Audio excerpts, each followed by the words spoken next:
Assalamualaikum warahmatullahi wabarakatuh. Hello everyone, we are from group 6. This is our mind map. Let's get started. Definition of syllabus. The syllabus is a systematic set of learning and assessment requirements that contain interrelated components to achieve basic competent mastery. The syllabus may also be defined as the description of core competence and basic competence into the principal material or learning activity, and competent attainment indicator for assessment. And there is 2 points of syllabus according to expert and by Kunandar, definition of syllabus, that is the learning plan, and by Yuliawati, a systematic set of plans and setting for learning and judgment. And then by Trianto, a learning plan that contain basic competent material learning activities, achievement indicator, time appropriation, and learning resource. Definition of curriculum. A curriculum is an educational device that answers needs and challenges in society, or it can be interpreted as a set of subjects as well as an educational program that contains design of different kind of lesson in school. Because of this curriculum, the process of school teaching can be good and orderly. And there is 2 point of curriculum. Curriculum and idea is the ideals, desires, hope, or goals stating about that is the best to accomplish in an educational activity. And then the curriculum as a written plan for learning educational document.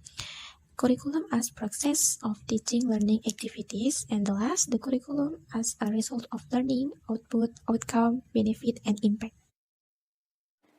Nama saya Galang Ananto, saya akan menjelaskan tentang lesson plan. Lesson plan is a teacher's daily guide for what students need to learn, how it will be taught, and how learning will be measured. Lesson plan have 6 key parts. 1. Lesson objective. Lesson objective is what students will be able to do after completing the lesson. 2. Related requirements. Related requirements are national, state, or school standards that dictate what you need to teach in a class. And 3. Lesson materials. The third section on our lesson plan is the list of materials that we need to teach the lesson and measure student outcomes. And 4. Lesson procedure. Lesson procedure is an in-depth explanation of how the lesson will process in the classroom. And 5.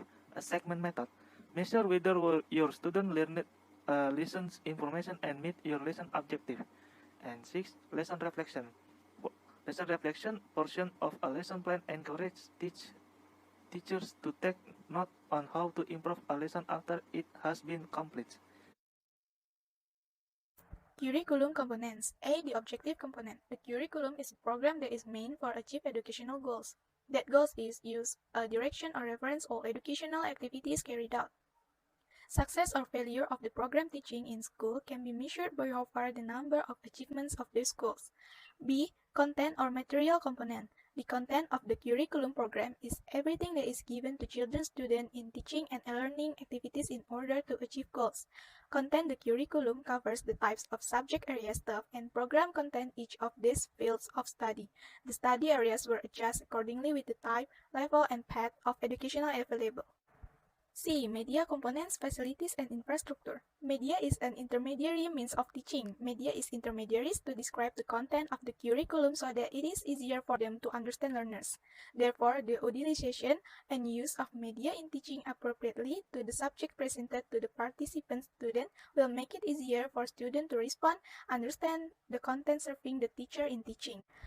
The learning strategy component. Strategy refers to teaching approaches and methods and tools used in teaching, but in essence, a teaching strategy is not limited to that only.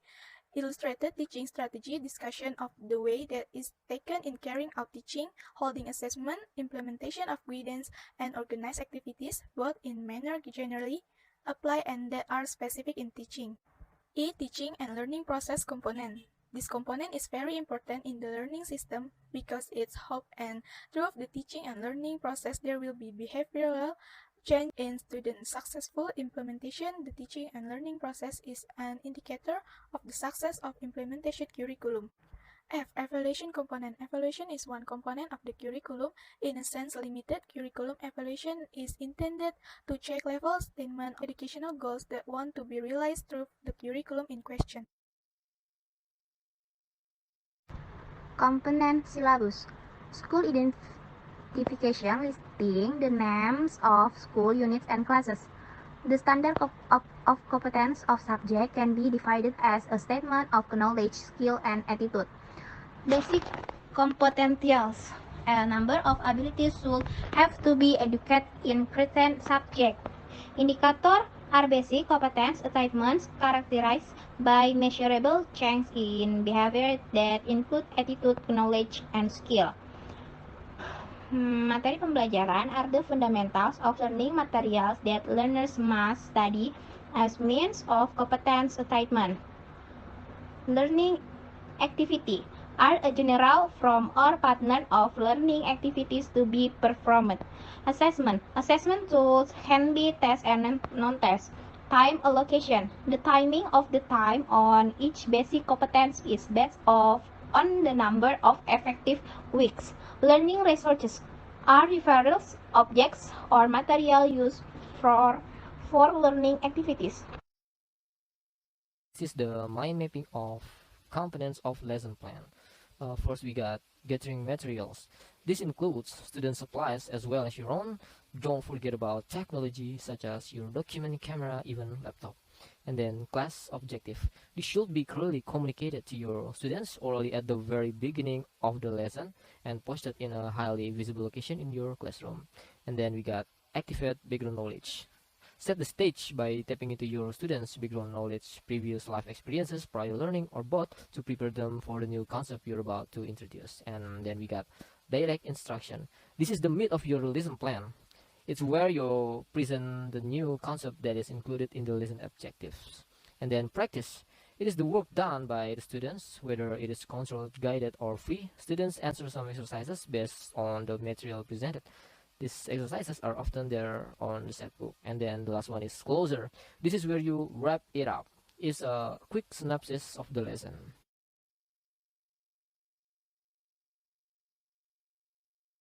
Okay, now we go on opini.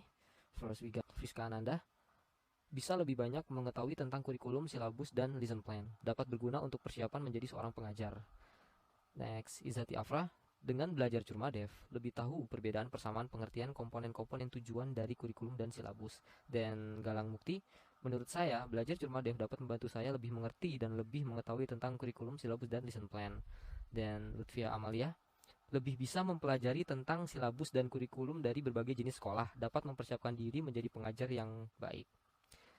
And my own opinion, for me, this course is so important because we learn about the basic of curriculum and syllabus. Then last, we got Windi Septiana. In my opinion, I can be more creative with ideas, and our group can work well together so as to be more innovative at solving problems. Okay, that's all my friends' opinion. Thank you. I will tell you about the difference between curriculum, syllabus, and lesson plan. Syllabus. It contains planning in one semester and isn't on specific lesson plan. Curriculum. A system containing for achieving a primary vision or educational purpose, not focusing on one subject, is common and rational. Lesson plan. A lesson plan is likened to a procedure that regulates the agenda. Conclusion from curriculum, syllabus, and lesson plan can be summed up as a single unit to achieve goals in the educational world. The finding berdasarkan kurikulum Finlandia, Singapura, dan Indonesia. Kurikulum Finlandia adalah memiliki salah satu prinsip bahwa kurikulum di Finlandia adalah non-discrimination and equal treatment, yang berarti tidak ada diskriminasi dan mendapat perlakuan yang sama di Finlandia. Semua anak punya hak dalam pendidikan. Tidak dibedakan antara si kaya dan si miskin, dan semua sekolah tidak dibedakan baik itu sekolah favorit atau tidak. Jadi siswa bisa masuk ke sekolah mana saja karena semua sekolah sama. Dan kemudian ada kurikulum Singapura. Kurikulum ini berfokus pada pengajaran mata pelajaran tertentu dan keterampilan memecahkan masalah sistem sekolah. Sistem sekolah Singapura ini mendorong kerja proyek dan pemikiran kreatif.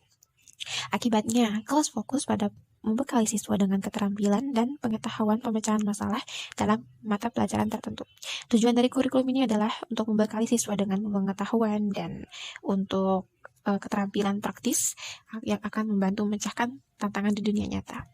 Dan dari negara kita sendiri yaitu kurikulum 2013 Indonesia. Kurikulum ini adalah mengembangkan keseimbangan antara sikap spiritual dan sosial pengetahuan, keterampilan, serta menerapkan berbagai situasi di sekolah maupun lingkungan masyarakat.